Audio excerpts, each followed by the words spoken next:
Pimentel aqui, como já disse, é um grande amigo, é um companheiro de turma, é um camarada, é um histórico policial, tem uma bagagem, um arcabouço técnico muito importante e ele fala com muita propriedade, ele fala com conhecimento de causa. Agora, o que a gente observa, e falando aqui respeitosamente com o meio acadêmico, é o que eu respeito muito, mas a gente precisa ouvir os operadores de segurança pública, ouvir quem gerencia conflitos, ouvir quem está no fronte, ouvir as pessoas que entendem o cenário das comunidades, entendendo que a segurança pública não é um plano cartesiano, não é uma ciência exata. Não há em segurança pública aquela coisa do manual de veículo que você abre na página 23, na página 32, aperte esse botão, acontecerá isso. Pois é. Se fosse isso, era fácil. É fácil, né? Não é? Manual. Então, toda operação, toda ação de polícia, ela é sempre precedida de pessoas, de profissionais extremamente preparados, competentes, que examinam o caso, fazem análise constante de relatórios. A gente hoje trabalha sobre a ótica, a perspectiva de muita inteligência, Pimentel. Né? Hoje o governador Cláudio Castro traz para a gente aqui a possibilidade da gente poder agregar tecnologia, agregar inteligência nas nossas ações. E aí, quando a gente fala em inteligência, é importante a gente falar aqui, abrir um parênteses, porque, para quem não conhece, a gente precisa de uma operação inteligente. Usar a inteligência, não sair atirando. E aí parece que abre-se o Mar Vermelho, e aí, olha, a operação inteligente, todos os marginais vão recolher os fuzis, e a operação inteligente, a gente vai lá, vai prender o elemento lá dentro da rocinha que tem 600 fuzis.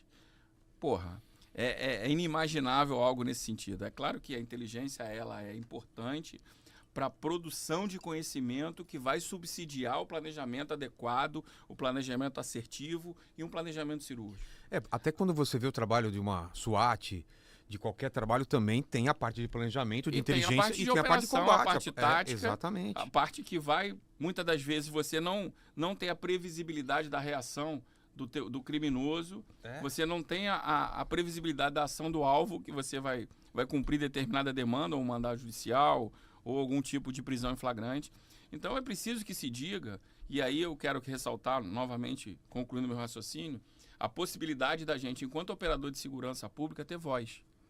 E eu acho isso muito importante, porque senão a gente fica preso a uma narrativa empacotada, sabe? E de quem está de fora. Uma narrativa de que, algumas vezes, e muitas das vezes, historicamente, conduziu a opinião pública para um tipo de lado, para um direcionamento específico.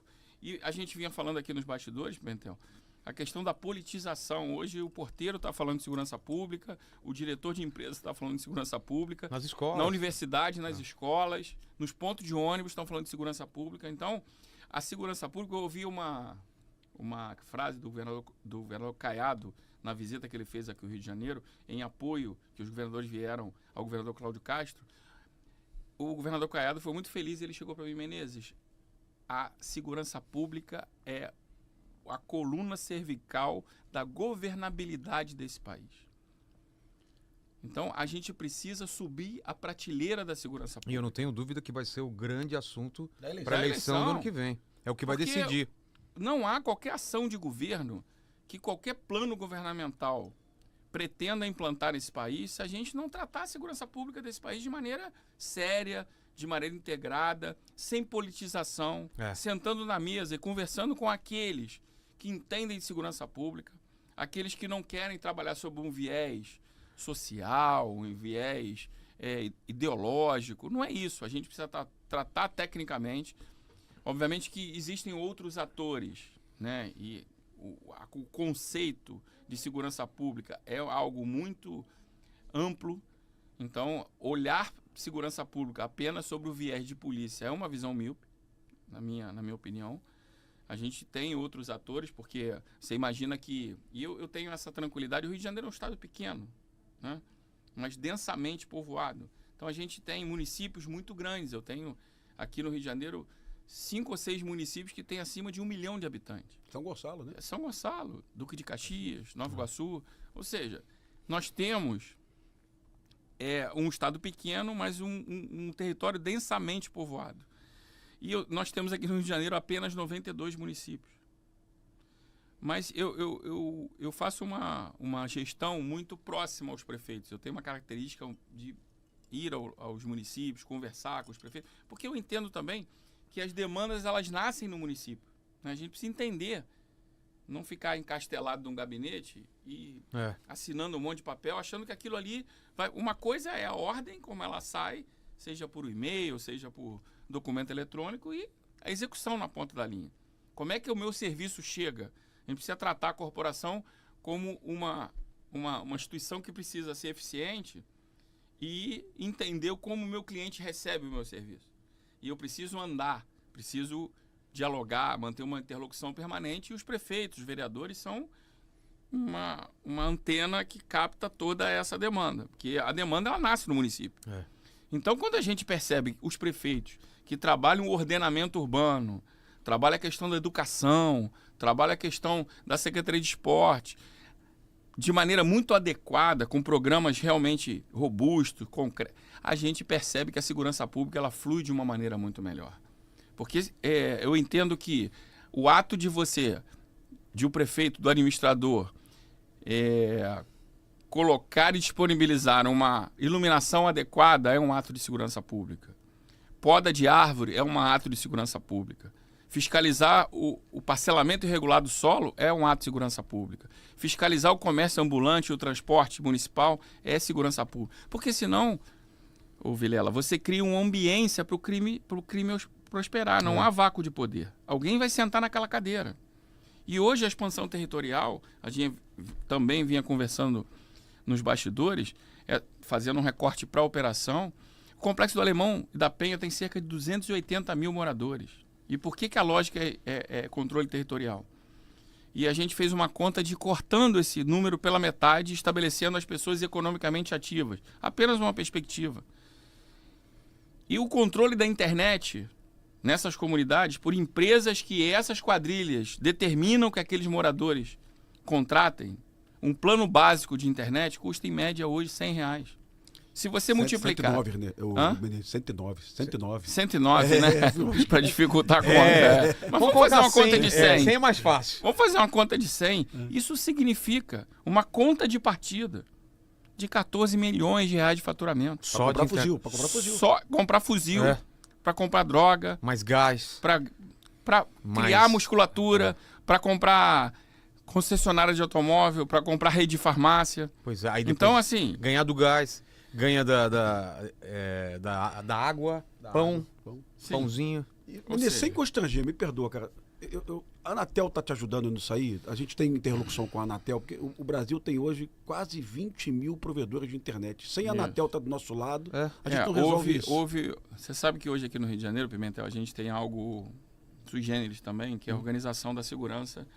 Ela é feita...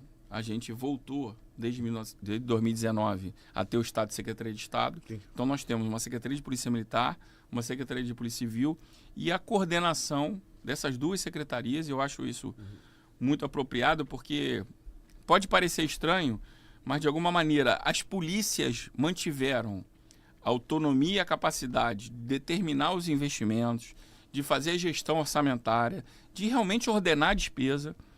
E a Secretaria de Segurança, que é o Dr. Vitor Santos, que é um delegado da Polícia Federal, aposentado, foi superintendente de Brasília. Eu costumo dizer que ele é a voz do equilíbrio, a voz da competência, a voz da experiência e da temperança. Né? Estivemos com ele agora aqui na Câmara de Vereadores, que ele foi contemplado com a medalha Pedro Ernesto, que é a maior comenda. Ele, tá? Vilela entrevistou o é um profissional sensacional, uma referência para mim, um amigo pessoal. Mas ele vem fazendo, respondendo a tua pergunta, essa interlocução com a Anatel realmente era um absurdo. Não havia controle por essas empresas, principalmente essas empresas menores, né? Uma multiplicação desenfreada de muitas de esposas de traficantes. Muitas de esposas, parentes. E eles impunham essa determinação de que a contratação daquela empresa, uma empresa legal. Uma empresa legal, com outorga da Anatel. Menezes, ontem o Xandão teve aqui.